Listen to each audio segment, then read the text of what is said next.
नमस्कार, जय हिंद सभी को। कैसे हैं आप सभी? और मैं रुद्रेश राघव। पर जितने भी युवा साथी हैं जिनकी इच्छा है कि हम एसएससी एमटीएस ज्वाइन करें, हवलदार बने, तो आप सभी के लिए बहुत ही बेहतरीन और शानदार अवसर रहता है एसएससी एमटीएस में और हवलदार में। तमाम युवा साथी जिन्होंने मात्र 10वीं पास कर रखी है और दिल में कहीं ना कहीं एक उम्मीद है कि भाई हम भी डिफेंस का हिस्सा बने या फिर हम जो है एमटीएस बन जाएं, तो इससे बेस्ट ऑप्शन आपके लिए नहीं है, क्योंकि इसमें आपको डायरेक्ट हवलदार बनने का मौका मिलता है। और हवलदार बनने के लिए अगर आप एक सिपाही से किसी भी फोर्स में भर्ती होते हैं तो कम से कम आपको 10 साल लग जाते हैं एक हवलदार बनने के लिए। वो भी वहां पर बने ना बने, वो भी बाद की चीज है। लेकिन ये एसएससी एमटीएस जो है आपको डायरेक्ट रिक्रूटमेंट देती है इसके लिए, हवलदार के लिए। और हवलदार अपने आप में जबरदस्त पोस्ट होती है। ठीक है, तो ये बात आपको ध्यान रखनी है। एसएससी एमटीएस हवलदार के हमारे जो एक्सपेक्टेड डेट हमारी क्या रहेगी जब से आपके ऑनलाइन फॉर्म भरे जाएंगे, और पूरा प्रोसेस आप इसमें समझ लेना कि कैसे कैसे आपको इसमें सब कुछ करना है। और मैं आपको ये भी बताऊंगा कि एक अनुमानित कट ऑफ इसमें लगभग क्या रहती है। ठीक है, देखो एक बात समझना सभी साथी, एसएससी एमटीएस की जो है हर साल भर्ती आती ही है, जिसमें कि लाखों युवा अपने आप को आजमाते हैं। लेकिन वो गलतियां अक्सर क्या करते हैं वो भी आपको ध्यान रखनी है, और वो गलतियां आपको नहीं करनी है। ठीक है, एसएससी एमटीएस में आपने देखा होगा कि बहुत ज़्यादा ऐसे सुनने को मिलता है कि भाई इसमें तो कंपटीशन बहुत है, लेकिन वास्तविकता कुछ और ही है। कुछ और का मतलब है कि वास्तविकता ये है कि कंपटीशन ज़्यादा नहीं है, सिर्फ और सिर्फ हमारी जो स्ट्रेटेजी है टूवर्ड्स द एग्जाम, वो हमारी प्रॉपर वे में नहीं है, जिसकी वजह से कई बार बच्चों को ऐसा लगता है कि हम यार शायद गलत डायरेक्शन में तो नहीं जा रहे। डायरेक्शन सही हमारी होनी चाहिए। Direction that we have proceed that should be good. वो हमारी प्रोसीड जो हम कर रहे हैं डायरेक्शन, वो ठीक होनी चाहिए। बहुत सारे युवाओं का यहाँ ये भी डाउट रहेगा कि सर अभी तो पहला वाला रिजल्ट ही नहीं आया, तो आप बात कर रहे हो नई वैकेंसी की। भैया रिजल्ट भले ही पहला नहीं आया, वो ठीक है, आपकी बात से सहमत हैं हम। लेकिन आप इस बात को तो मानिए कि अगली भर्ती तो अपने टाइम से थोड़ा बहुत लेट है, भले ही ये लेट है अभी भी भर्ती, लेकिन आप अगली भर्ती तो आनी ही है, क्योंकि इसका प्रोसेस भी तो आगे करना है प्रोसेस। ठीक है, तो ये भर्ती जो है आपकी क्या कैसे है इसको समझ लो। तो पूरे भारतवर्ष में से आप कहीं से भी हो, आपकी जो योग्यता है कितना, आप 10वीं पास होने चाहिए। और ये जो भर्ती है हमारी हवलदार एमटीएस की 2026 की नई भर्ती रहने वाली है। शैक्षणिक योग्यता जो रहेगी 10वीं पास रहेगी। किसी भी मान्यता प्राप्त से आपने 10वीं पास कर रखी होनी चाहिए। जी हाँ साथियों, 10वीं के अलावा कुछ नहीं चाहिए, केवल आप 10वीं पास होने चाहिए, केवल 10वीं पास। आयु सीमा जो रहेगी हमारी 18 साल से 25 साल रहेगी। और कुछ पदों पर 18 से 27 वर्ष रहेगी, 18 से 27 वर्ष कुछ पदों पर। और आरक्षित वर्ग को छूट रहेगी। ठीक है, आरक्षित वर्ग को छूट रहेगी, ये भी आपको यहाँ पर ध्यान रखना है। बात समझ गए कि नहीं? आरक्षित वर्ग को छूट का मतलब है अगर आप ओबीसी से हैं तो आपको 3 वर्ष की छूट मिलेगी। ठीक है, और अगर आप एससी और एसटी से हैं फिर आपको 5 वर्ष की छूट मिलेगी। और मैं जहां तक मानता हूं अगर आपने तैयारी ठीक ठाक करी, और जैसे 18 से लेकर के हमारी 25, और 25 से हो गई हमारी 28, और 28 के बाद होगी 30, ये काफ़ी उम्र सीमा है युवाओं के लिए। अगर आप हल्की सी भी मतलब अपने दिल में ये रखते हैं कि हाँ जी मुझे सरकारी नौकरी चाहिए, तो इससे बढ़िया नौकरी आपको नहीं मिलेगी, क्योंकि ये सबसे आसान है। 10वीं लेवल का इसमें आपका पैटर्न आता है, अगर आप थोड़ी सी भी सही से मेहनत कर लेते हैं तो सिलेक्शन आपका हो जाएगा। ठीक है, वैकेंसियों की बात करें तो वैकेंसी भी खूब रहती हैं। ऐसा नहीं है 100 150 200 400 हो, नहीं, हज़ारों में होती हैं, 5,000 7,000 8,000 तक वैकेंसी। और ये जो अभी हमारी भर्ती जिसका रिजल्ट नहीं आया उसकी तो 8,000 वैकेंसी हैं। तो वैकेंसी हर साल बढ़ के ही आ रही हैं, आपके लिए सबसे बढ़िया गुड न्यूज़ ये भी है। ठीक है, अब मैं बात करता हूँ, इसमें ध्यान से देखें साथियों, आगे के प्रोसेस को देखें। इसमें जो हवलदार है, यानी कि जो हमारा एसएससी का ये एग्ज़ाम लगेगा, इसमें दो तरीके से आपको भर्ती होना है, एक तो एमटीएस से और एक हवलदार से। ठीक है, हवलदार। हाँ, एक बात कंफर्म कर दूं मैं आपकी सभी की, एग्ज़ाम एक ही लगेगा, दोनों का एक ही लगेगा। सेम एग्ज़ाम एक ही लगेगा दोनों के लिए। सेम एग्ज़ाम दोनों का एक ही लगेगा, एक बार में एक ही एग्ज़ाम आपको देना है दोनों के लिए। और जो आपकी चॉइस है उसके अनुसार आपको आगे सिलेक्शन प्रोसेस में से गुजरना होगा। ठीक है, एक एग्ज़ाम देंगे आप। अब इसमें करना क्या होगा आपको, एक एग्ज़ाम जो देंगे बस ये करना होगा कि ये जो हमारा हवलदार है, अगर आपने हवलदार के लिए फॉर्म अप्लाई किया है तो आपको इस फिजिकल से गुजरना है, और एमटीएस के लिए आपको केवल एग्ज़ाम क्वालिफाई करना और कुछ नहीं करना है। समझ गए?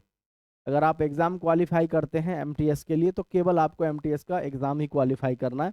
हाँ, हवलदार में ज़रूर आप देख सकते हैं यहाँ पर, हवलदार की मैं अगर बात करूँ साथियों, तो हवलदार में आपको फिजिकल से जो गुजरना है ना, ध्यान रखना मेरी बात को, फिजिकल से जो गुजरना है, फिजिकल वास्तव में बहुत कम है। ठीक है, फिजिकल वास्तव में बहुत कम है, ऐसा और कम भी है, और इतना आसान फिजिकल है जिसका कोई जवाब नहीं। कैसे? जनरल, ओबीसी और एससी के लिए जो हाइट है, लड़कों के लिए 157 सेंटीमीटर है और लड़कियों के लिए 152 सेंटीमीटर है, और जो चेस्ट है वो है 76 सेंटीमीटर, 5 सेंटीमीटर का इसमें फुलाव। ठीक है, एसटी कैंडिडेट्स के लिए 154 सेंटीमीटर का इसमें क्या है, 154 सेंटीमीटर का इसमें साथियों आपका हाइट चाहिए एसटी के लिए, और 150 सेंटीमीटर हाइट चाहिए लड़कियों के लिए, और 75 सेंटीमीटर चाहिए चेस्ट लड़कियों के लिए। इसमें आपका गढ़वाली है, असमीज़ है, गोरखा है और हिल एरिया है। अगर आप यहाँ से हैं तो आप फिर 155 सेंटीमीटर की आपकी हाइट होनी चाहिए, और जी 150 सेंटीमीटर की आपकी लड़कियों की होनी चाहिए। 75 सेंटीमीटर आपका चेस्ट होना चाहिए और 5 सेंटीमीटर आपका उसमें फुलाव होना चाहिए। अगर आप किसी भी भर्ती में जा रहे हैं जो कि आपकी डिफेंस से रिलेटेड है, तो आपका सीना ज़रूर उसमें 5 सेंटीमीटर का एक्सपेंस होना चाहिए ही चाहिए। आप भारत में कोई सी भी जॉब ढूंढ रहे हैं, कोई सी भी, और आप चाहते हैं कि जी मुझे वर्दी मिल जाए, तो वर्दी की जॉब में आपको ध्यान रखना है, भारत में 5 सेंटीमीटर का फुलाव चाहिए ही चाहिए। अब देखो सबसे बड़ा मजाक आपके साथ यहाँ होता है, मेल कैंडिडेट्स को 1600 मीटर की जो रेस है, 1600 मीटर की जो रेस है वो 15 मिनट में मारनी है। फीमेल को 1 किलोमीटर की जो रेस है वो मारनी है 20 मिनट में। समझ रहे?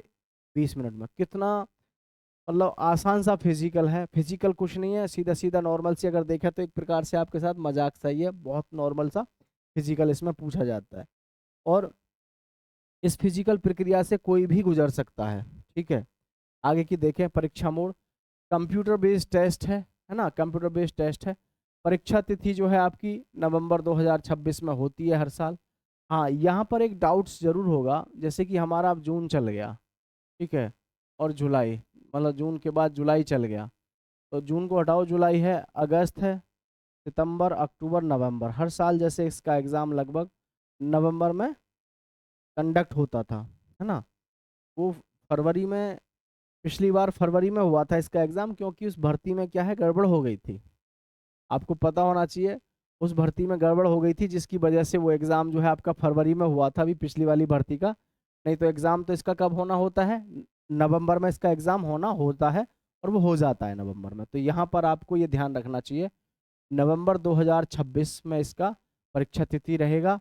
पद जो रहेंगे ये लगभग मैं एक्सपेक्टेड डेट मानो इसे कि हाँ एक्सपेक्टेड है,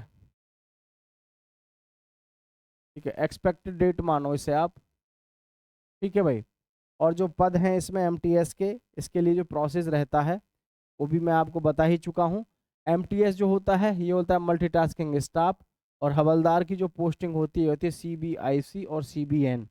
ऑफिशियल वेबसाइट होती है इसकी government.com, ssc.government.in, ये आपकी ऑफिशियल वेबसाइट होती है।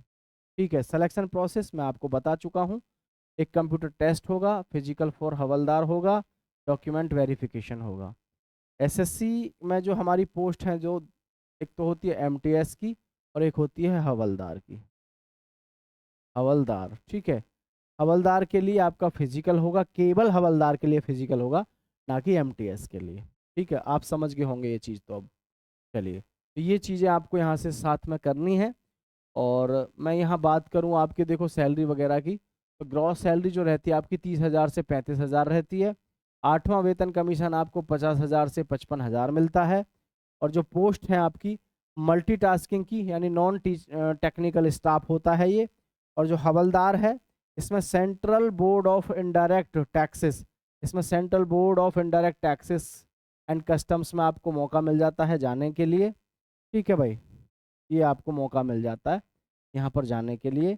और central bureau of narcotics, central bureau of narcotics में भी जाने का मौका अगर आपको मिलता है तो वो केवल 10वीं पास हवलदार से मिलता है, जिसके लिए एसएससी सीजीएल क्वालिफाई करके जाना पड़ता है। नहीं तो यहाँ पर पहुँचने के लिए आपको एसएससी सीजीएल के थ्रू जाना पड़ता है। यहाँ 10वीं क्लास से आप डायरेक्ट हवलदार बन के जा रहे हो, ठीक है। और फ़र्क इतना है, एसएससी सीजीएल से अगर आप जाते हैं तो वहाँ पर आपको पोस्ट मिलती है एसआई की, यानी कि सब इंस्पेक्टर की, यानी कि एक पद मिलता है अच्छा खासा। लेकिन ये जो है यहाँ पर आपको ये ध्यान में रखना है, ठीक है। आगे मैं बात करूँ यहाँ पर कायदा जो कहता है आपका, वो क्या कहता था कि एसएससी एमटीएस का जो नोटिफिकेशन है वो जून में आ जाना चाहिए था।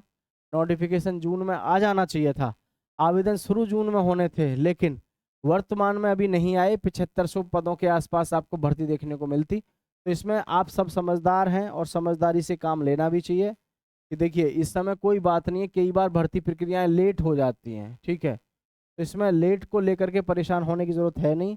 इस समय आपका कोई मतलब कोई दिन जा रहा है, ठीक है।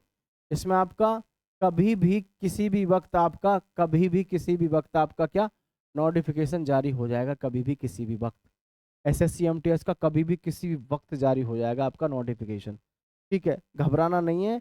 और ये जुलाई में आपके उम्मीद है कि फॉर्म जो है भरने शुरू हो जाएंगे, समय ज़्यादा है नहीं इसमें।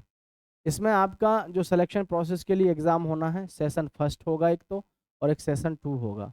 ये जो पेपर खुलेंगे ये दोनों के दोनों आप एक ही जगह पे देंगे, एक बार में ही देंगे, ठीक है।